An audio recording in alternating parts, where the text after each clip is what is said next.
Obrigada. Boa tarde a todos e todas. Como o professor Marcelo me apresentou, né, eu sou Adriana Freitas, sou docente da Universidade Federal da Bahia, da Escola de Enfermagem.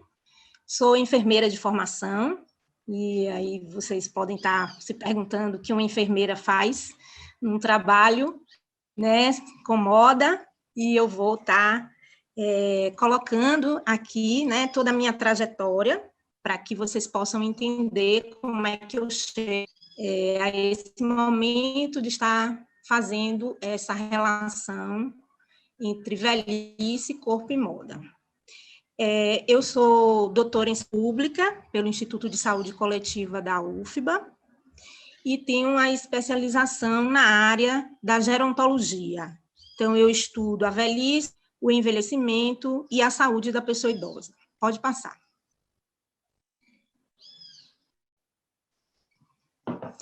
Então, para iniciar, né, a minha apresentação, eu fiz questão de colocar uma coisa que, para a área da saúde, é extremamente importante, contextualizar o envelhecimento populacional, para que vocês possam entender como é que eu venho chegando nessa discussão.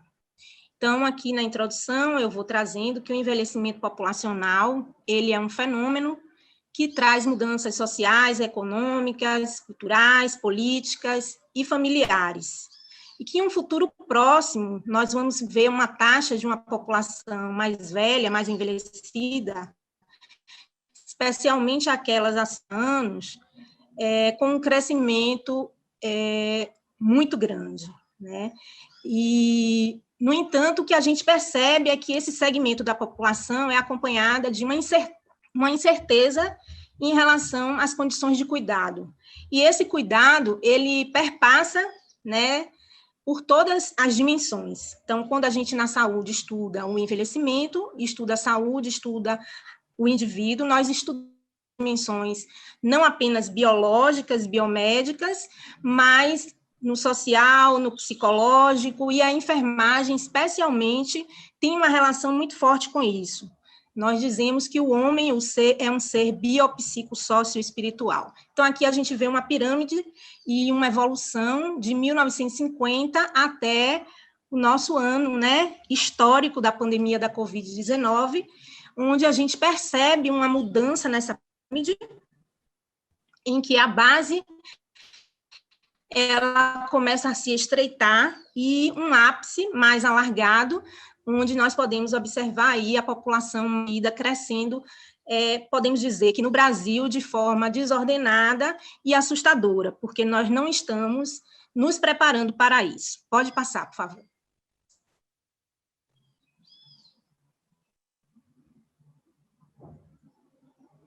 Então, eu trago aqui para iniciar também, né, essa reflexão, o conceito do que a gente chama velhice, a partir do pensamento da filósofa Simone de Beauvoir.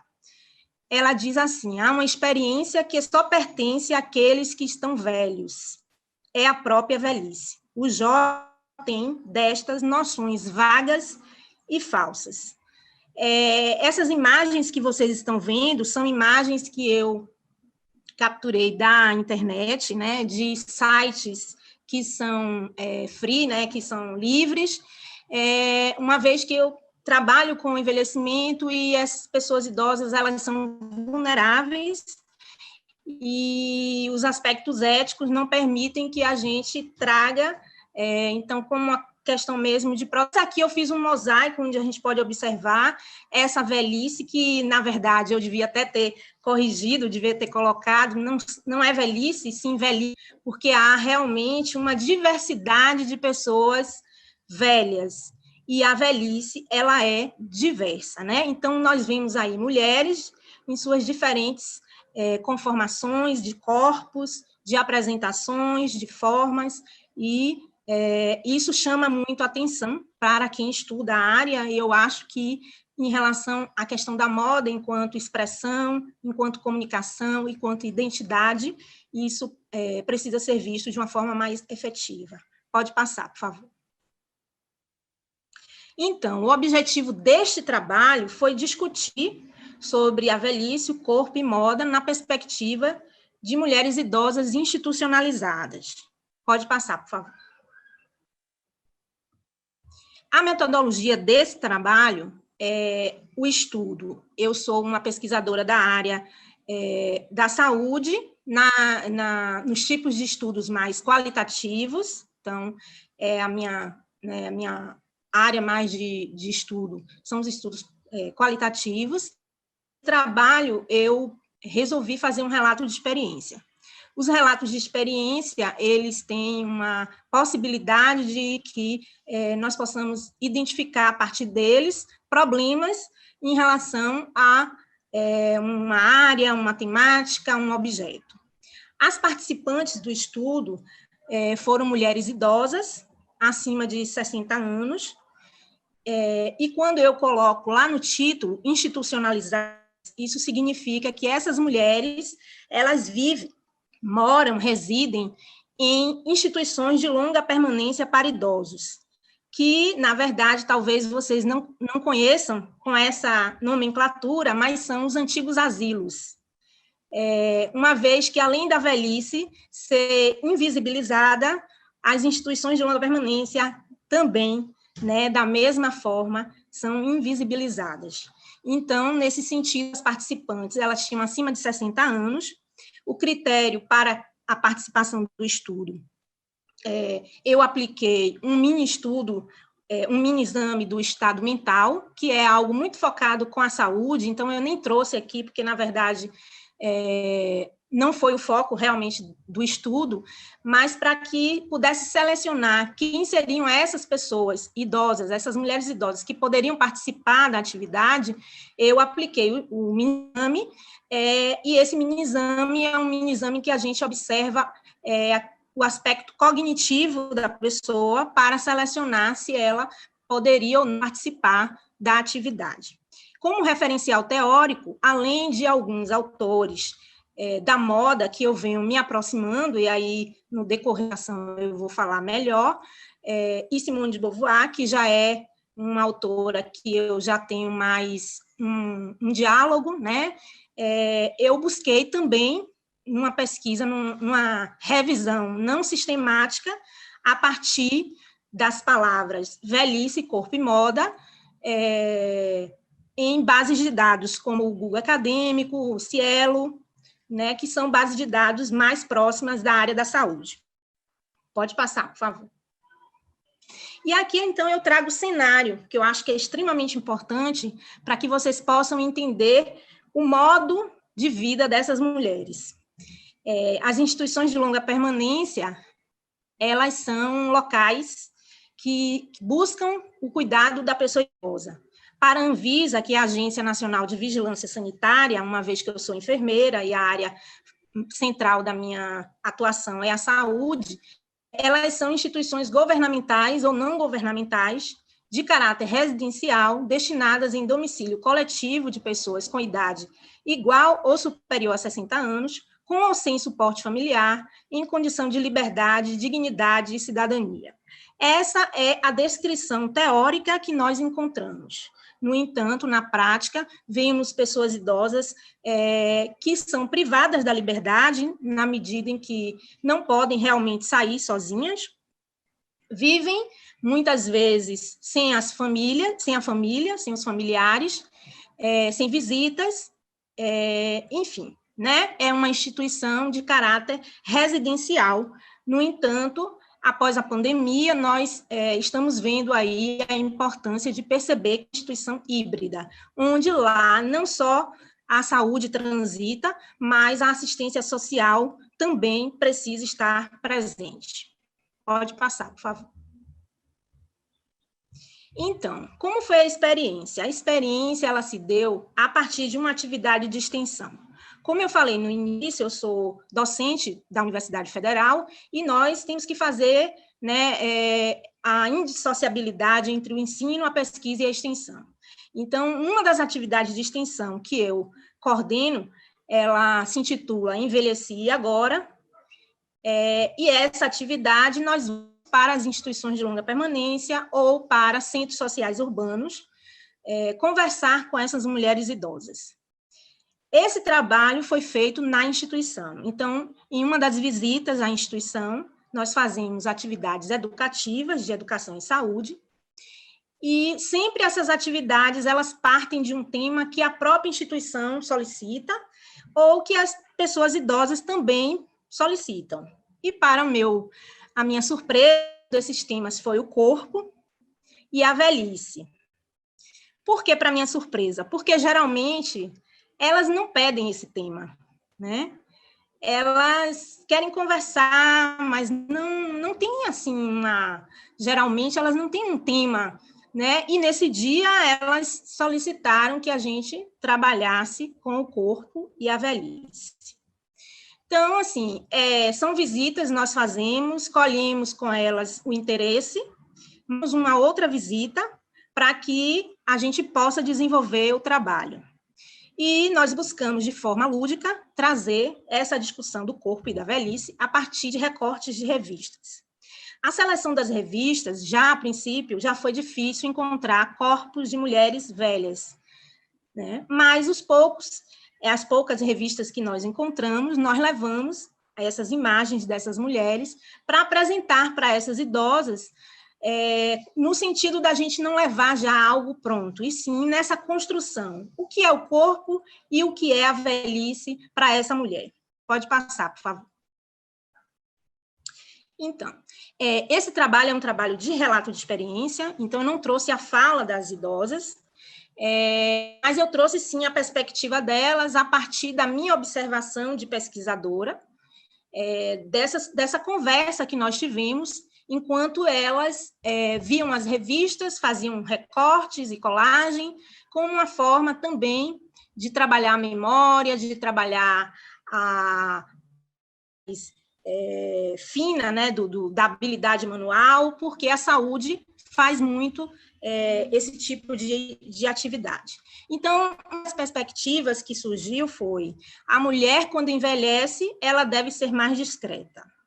Uma outra perspectiva foi exclusividade para aquela determinada roupa que aparecia nas revistas. Pode passar, por favor.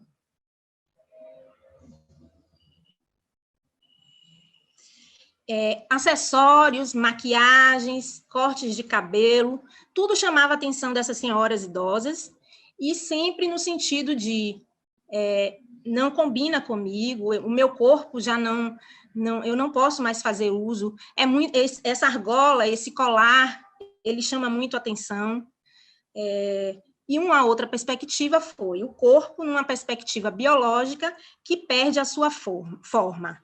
Então, na saúde, a gente trabalha isso, né, de uma forma biológica mesmo, né, biomédica, em que a gente percebe as mudanças do corpo das pessoas, e com o envelhecimento a gente vai percebendo essa mudança, a perda funcional, que a gente chama, mas que não vale a pena que eu estar discutindo, porque não é o foco do trabalho, mas essa mulher, ela mostrou essa perspectiva biológica nessa perda da funcionalidade. Então, como eu falei, são mulheres acima de 60 anos, algumas dependentes ou parcialmente dependentes. O que significa isso? Muitas delas não tinham mobilidade e locomoção, elas não podiam deambular, que é o termo que a gente usa na saúde, ou seja, andar sozinha. Ficavam muito sentadas ou deitadas, né? Então, esse corpo velho, ele vai se modificando, e elas trazem isso na perspectiva né, do trabalho que nós fizemos. Pode passar, por favor.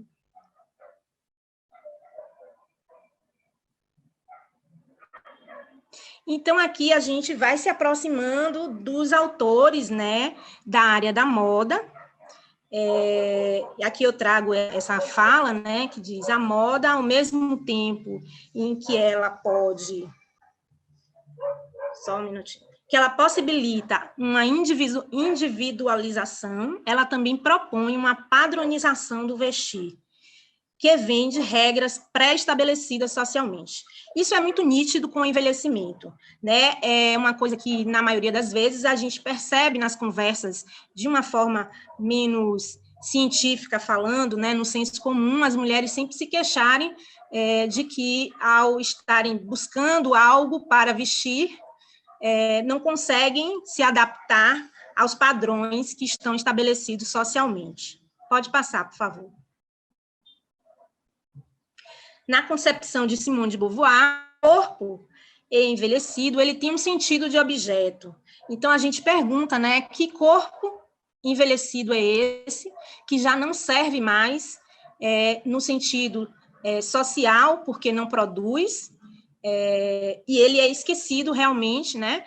E Simone pontua, como em nós, o velho é o outro.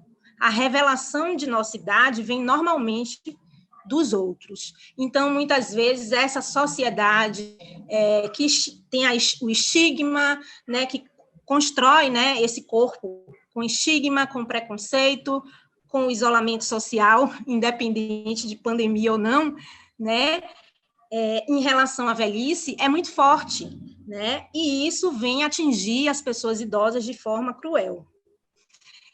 Uma outra fala que eu separei também, foi: procuramos identidade no corpo e as roupas são extensão do corpo.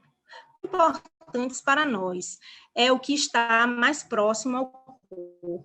Então, quando a gente vai observar essas mulheres idosas institucionalizadas, a gente percebe uma padronização desses corpos a partir das roupas que elas vestem. Muitas vezes são roupas doadas, né? Ou algumas vezes roupas até coletivas. Pode passar, por favor.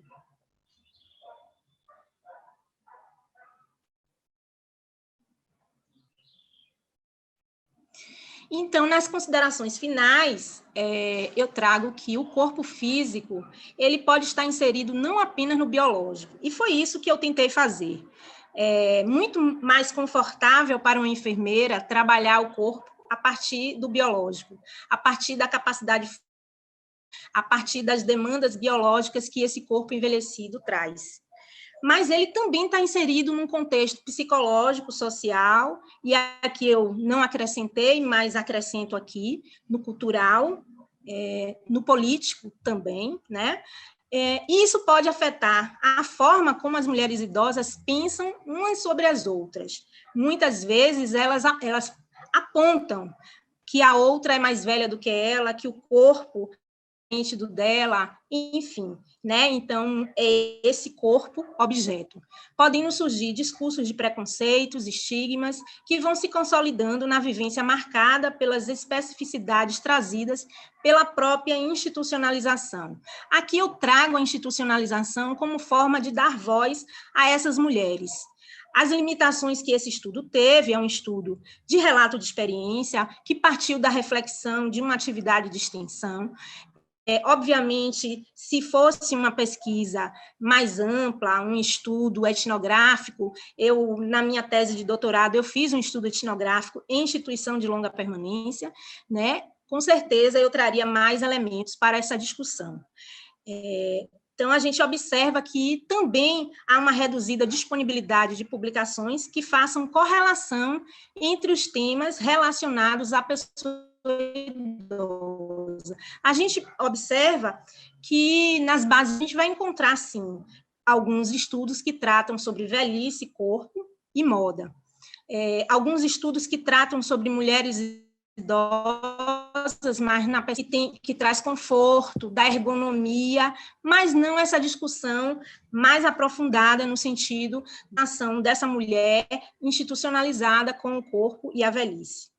Então, como recomendação, é que, a partir dessa discussão, num colóquio de moda, né, numa fala de uma enfermeira, que a gente possa trazer mais estudos de mulheres idosas institucionalizadas, pela oportunidade de que elas se expressem e que a gente busque mudar, né, esses estigmas e preconceitos que a velhice vem ao longo do tempo sofrendo, e que essas mulheres, pela sua condição de institucionalização, mais ainda.